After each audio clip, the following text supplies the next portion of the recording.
I don't know why the plane didn't break up when it hit the water. I mean, they usually smash up. It's like hitting concrete. This guy must be some pilot. I guess the reason we haven't seen him is that he's, I guess he looks like Timothy McVeigh, so they won't show him. Up the music, we have an announcement to make in the Savage Nation. There is no truth to the rumor that Obama, as a result of the plane going down in New York, there is absolutely no truth that Obama is considering beginning a Department of Gooseland Security. And there's also no truth to the rumor that Al Gore will demand that all commercial airline flights be eliminated in America to protect the migratory pattern of the Canadian goose. This is getting more ridiculous by the minute. I mean, you got a hero pilot who no one has seen, and you've got a moron for a mayor of New York who's crowding the airwaves as though he had something to do with saving the passengers. He ought to be ashamed of himself. Now they're pretending that it wasn't geese, even though the government reported that earlier. Now he's making, it wasn't geese, but we can guarantee you we don't know it wasn't a Homeland Security issue, but we'll investigate and they're trying to show you how important government is. Government isn't worth jack.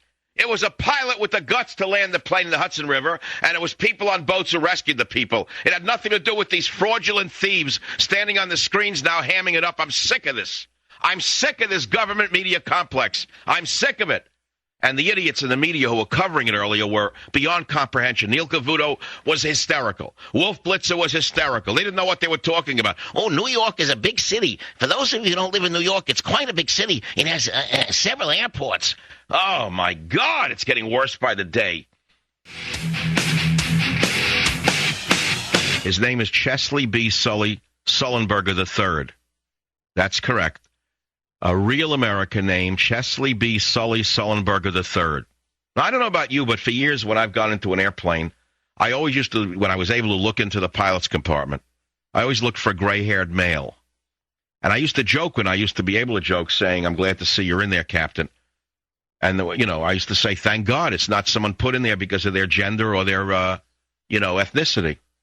Sorry, I'm laying it on the line. I'm going to give it to you the way I see it. You don't like it, turn the show off. Go listen to some propaganda that'll put rubbish in your ears. I don't care what you listen to. But if you're listening to me, you're going to hear my opinion. So here you have a pilot that saves the lives because the man had the best experience in the world. Totally the best pilot you could ever get.